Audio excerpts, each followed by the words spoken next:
नमस्कार दोस्तों।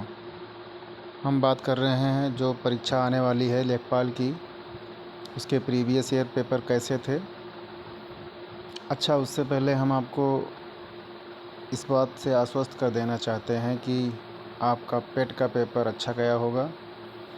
आपने कुछ भी स्कोर किया हो, 50 प्लस 60 प्लस, आप ये मान के चलिए कि आप परीक्षा दे रहे हैं लेखपाल की। तो पुराने पेपरों को देखने का सीधा मतलब है कि आप लोगों की कमी कहाँ है और आप लोग किस किस पार्ट में अच्छे हैं। जैसे आप लोगों को पता है कि लेखपाल की जो वैकेंसी आने वाली है उसमें 4 भाग होते हैं। मेन होता है general Hindi, math, general knowledge और ग्रामीण विकास, जिसमें से प्रत्येक में से 25-25 प्रश्न पूछे जाते हैं। तो चलिए एक सरसरी निगाह से देख लेते हैं कि किस क्षेत्र में हम लोग, या किस क्षेत्र मतलब किस विषय में, जैसे गणित हो गया, हिंदी हो गया, जनरल नॉलेज हो गया, किस किस तरह से प्रश्न आए हैं। तो हिंदी का पेपर है, ये पहला पार्ट हिंदी है, जिसमें लिखा है खिसियानी बिल्ली खंबा नोचे। एक तो है, नॉर्मल सी बात है, आपस में बात करते हुए लोग बात करते हैं इसकी। तो इसका मतलब है, इसका ऑप्शन ए सही है। अपना कमी या अपनी शर्म छुपाने के लिए जो व्यर्थ का झुझलाते हैं। ऐसे नॉर्मल से क्वेश्चन आते हैं, कोई यूपीएससी या पीसीएस का पेपर नहीं आता है कि जिसमें हम लोगों को इतनी ज़्यादा चिंता करने की बात है। जैसे दूसरा क्वेश्चन पूछा गया है, काठ की हांडी बार बार नहीं चढ़ती। अच्छा, इस बात पर हम आप लोगों को एक मोटिवेशन दे दें। काठ की हांडी बार बार नहीं चढ़ती, वैसे उसका उत्तर तो छल कपट का व्यवहार हमेशा नहीं चलता है, लेकिन आप इससे एक बहुत बड़ी सीख ले सकते हैं कि जो इस बार आप लेखपाल का पेपर भरेंगे, उसके बाद आप कसम खा लीजिए कि फिर दोबारा लेखपाल का पेपर नहीं भरेंगे, फॉर्म नहीं भरेंगे। इसका सीधा मतलब ये है कि बार बार कोई काम ना करना पड़े, बार बार परीक्षा ना देनी पड़े। इससे बढ़िया है इस बार अपना 100 नहीं 1000 गुना लगा देंगे मेहनत। ठीक है, तो चलिए आगे देखते हैं। 6 नंबर क्वेश्चन आया था, निम्नलिखित अनेकार्थी शब्द का दूसरा अर्थ बताइए। अज है, अज का मतलब अजन्मा है, तो किसका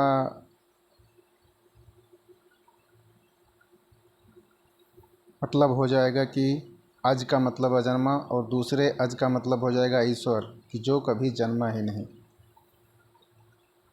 7वां क्वेश्चन था, कौन सा वर्तनी की दृष्टि से शुद्ध है। ऐसे 2-3 क्वेश्चन ज़रूर आएंगे कि एक हिंदी, एक तो जिनको अच्छी तरह से नहीं आती उनके लिए हिंदी इंग्लिश से भी कठिन लगता है। इसमें शुद्ध साहित्यिक हिंदी का प्रयोग किया जाता है। तो जैसे इसका ए ऑप्शन है, प्रतिनिधि, प्रतिनिधि होता है। चलिए और आगे कैसे कैसे क्वेश्चन आए हैं देखते हैं। 3 नंबर क्वेश्चन आया था, कृष का विलोम बताइए। तो आप लोग इसमें हल लिखा हुआ है ऑप्शन, उसकी व्याख्या भी दी गई है, आप देख सकते हैं। मेरे पेपर दिखाने का सीधा मतलब ये था कि आप लोग अपनी क्षमता को पहचानिए।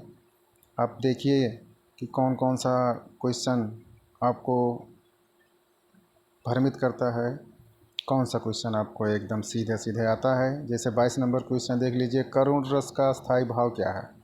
अब करुण रस, आप लोगों को तो हिंदी पढ़े हैं तो पता होना चाहिए, करुण मतलब शोक मनाना या रोना होता है। तो ठीक है, इसका ऑप्शन बी है। निर्धन में कौन सी संधि है। संधि पढ़ेंगे तो सारी बातें समझ में आ जाएंगी। या हिंदी पढ़ेंगे, हिंदी का व्याकरण ही मेन होता है। अगर जहाँ पे साहित्यिक हिंदी नहीं पूछी जाती है, जैसे किसी राइटर के नाम और उनकी किताबों के नाम पूछे जाते हैं।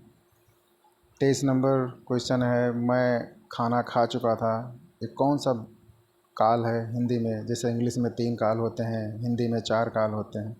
इसी तरह के क्वेश्चन आए थे। भाग 2 में 25 सवाल हिंदी के ख़त्म हो गए, तो फिर 25 सवाल अगले गणित के होंगे। अच्छा, गणित के बारे में जो आप लोगों की या जो नॉर्मल बच्चों की अवधारणा होती है वो हम बता दें। वो लोग, कुछ बच्चे होते हैं इंग्लिश से डरते हैं, कुछ बच्चे होते हैं जो इंग्लिश मीडियम में पढ़े रहते हैं वो हिंदी से डरते हैं, और हिंदी वाला बच्चा तो ज़्यादातर गणित से डरता है। डरता क्यों है ये बात नहीं समझ में आती, क्योंकि वो जब थोड़ा जानकार होता है उसके बाद से लेकर हमेशा उसको घर परिवार में अगल बगल के लोग या बाज़ार में या दुकान पे कहीं भी जाता है तो उसको गणित का ही प्रयोग करना पड़ता है। उसके बाद पता नहीं क्यों डरता है, होता क्या है इसमें, प्लस माइनस यही सब होते हैं। और सबसे बड़ी बात, जो कठिन शब्द हल्का लगता है, विषय लगता है, जैसे गणित मान ही लिया जाए, तो इसी में स्कोर करने से लड़कों का या बच्चों का सिलेक्शन होता है। बाकी सब पार्ट तो लगभग सभी का, हिंदी हो गया, ग्रामीण परिवेश हो गया, जनरल नॉलेज हो गया, ये तो लगभग साधारण बच्चे लगभग सब में साधारण होते हैं। लेकिन कुछ ही प्रतिशत में अगर गणित मान लिया जाए कि कठिन है, तो गणित में अगर कुछ भी प्रतिशत बच्चे अगर ज़्यादा कर गए, उन्हीं का सिलेक्शन हो जाता है। तो इसमें पहला क्वेश्चन था, यदि एक वृत्त की परिधि उसके व्यास से 18.6 सेंटीमीटर अधिक है तो वृत्त का व्यास क्या होगा। वृत्त की परिधि हो गई, त्रिभुज हो गया, आयताकार हो गया, इन सब से क्वेश्चन आते हैं। हम इसको बारीक से देखेंगे, एक एक सब्जेक्ट अलग अलग और एक एक पार्ट हर सब्जेक्ट विषय के देखेंगे। तो ये है मैथ। मैथ को ऐसे बातों से समझाया नहीं जा सकता, इसलिए हम इसको स्किप करते हैं। चलते हैं अगले विषय के ऊपर, जो शायद सामान्य ज्ञान होगा। हाँ, सामान्य ज्ञान या सामान्य जानकारी। तो इसमें दूसरा सवाल शायद विज्ञान से भी पूछा गया है। एक दो सवाल वैसे जो दैनिक जीवन में आते हैं, काम उन्हीं से भी लिया जाता है। जैसे 52 नंबर सवाल है कि हमारे रुधिर में ऑक्सीजन का परिवहन एक प्रोटीन द्वारा होता है जिसका नाम है होमोग्लोबिन। ये तो नॉर्मल सी बात है। 53 नंबर क्वेश्चन है, अंतर्राष्ट्रीय गमन या माइग्रेशन क्या होता है। माइग्रेशन होता है जो एक स्थान से लोग दूसरे स्थान या दूसरे क्षेत्र पे या दूसरे शहर में जाते हैं। जैसे गांव के ज़्यादातर नौजवान जो पढ़ाई लिखाई में अपना क्षेत्र नहीं बना पाते, वो किसी दूसरे क्षेत्र में जाते हैं, उन्हीं के बारे में क्वेश्चन पूछा गया है। तो अब ये ग्रामीण परिवेश का भी सवाल मान सकते हैं आप। नेक्स्ट, उस समय का करंट अफेयर था 55 नंबर क्वेश्चन, नेपाल भूकंप त्रासदी। तो ये तो काम का नहीं है। करंट टाइम में अपने देश या जो विदेश में क्या चल रहा है, कौन सी घटनाएं घट रही हैं, जैसे इस समय अफ़गानिस्तान में मैटर है, ऐसे ऐसे सवालों को आयोग उठाएगा। लोकसभा के चुनाव में उम्मीदवार बनने की न्यूनतम आयु है, प्रधान बनने की न्यूनतम आयु होती है, ये सब पूछे जाते हैं। चौरी चौरा घटना, इतिहास का सबसे धांसू कहो या कचड़ा क्वेश्चन कहो, ऐसे ऐसे क्वेश्चन आते रहते हैं, हमेशा हर पेपर में आते रहते हैं। तो सविनय अवज्ञा आंदोलन का मुख्य उद्देश्य पूछ लिया है। अब मुख्य उद्देश्य मतलब इसका मतलब है आपको सविनय अवज्ञा आंदोलन आना चाहिए, और वो भी ठीक से डिटेल से आना चाहिए।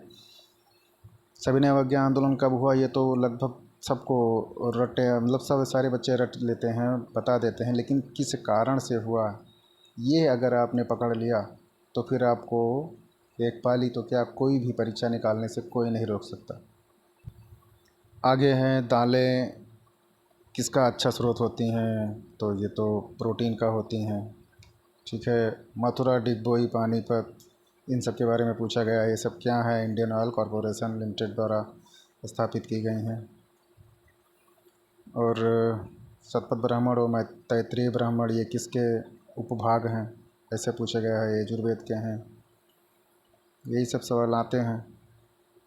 उत्तर प्रदेश में 75 जिलों सहित कितने मंडल हैं, ये भी थोड़ा सा टफ पूछ लिया है, अगर जो यूपी से नहीं होगा उसके लिए। ठीक है, तो फिर भाग 4 में आते हैं ग्रामीण विकास के। अब ग्रामीण विकास के बारे में, जो ग्रामीण में लड़के रहते हैं, बच्चे रहते हैं, छात्र वहाँ से रह के पढ़ाई करते हैं, और अब तो ऑनलाइन की व्यवस्था हो गई है, और उधर कोविड के चक्कर में तो बच्चे ज़्यादातर अपने अपने घर में ही रुकते हैं, ऑनलाइन ही देखते हैं। लेकिन जो गांव का बच्चा होता है वो लगभग ग्रामीण विकास के क्षेत्र में ज़्यादा जानकारी रखता है। लेकिन पेपर होता है, पेपर में जो कागज़ पर लिखा होता है या सरकार की जो नीतियाँ होती हैं उनके बारे में पूछा जाता है। तो हम लोग पूरा सिलेबस देखेंगे। सिलेबस में एक एक पॉइंट, कहाँ किस पार्ट से कौन सा क्वेश्चन पूछा जा रहा है, वहाँ तक डिटेल करेंगे पूरा। इसके लिए आप हमारे चैनल को सब्सक्राइब करके रखिएगा, क्योंकि हम सिर्फ एक पेपर ढंग से कराने की सोच रहे हैं, वो भी लेखपाल की। जितने बच्चे भी हमसे यहाँ से जुड़ेंगे, ना तो कोई फ़ीस होगी, सिर्फ हम जो भी पूछा जा रहा है सिलेबस में, जो जो भी है, एक एक शब्द को देखेंगे, एक एक वाक्य में उसमें क्या है, कौन सा कहाँ तक क्वेश्चन पूछ सकता है, सारा इकट्ठा करके आप लोगों को मार्गदर्शन देंगे, और आप लोग बिना कुछ पे किए फ्री में लेखपाल बन सकते हैं। ये हम अपना 100% देंगे। तो चलिए आगे क्वेश्चन देखते हैं क्या क्या आया था। जैसे उत्तर प्रदेश में वर्ष मनरेगा कब शुरू किया गया? 2006 में उत्तर प्रदेश में मनरेगा शुरू हुआ है। इंडिया स्तर पर कब मनरेगा शुरू हुआ, ये अलग क्वेश्चन है।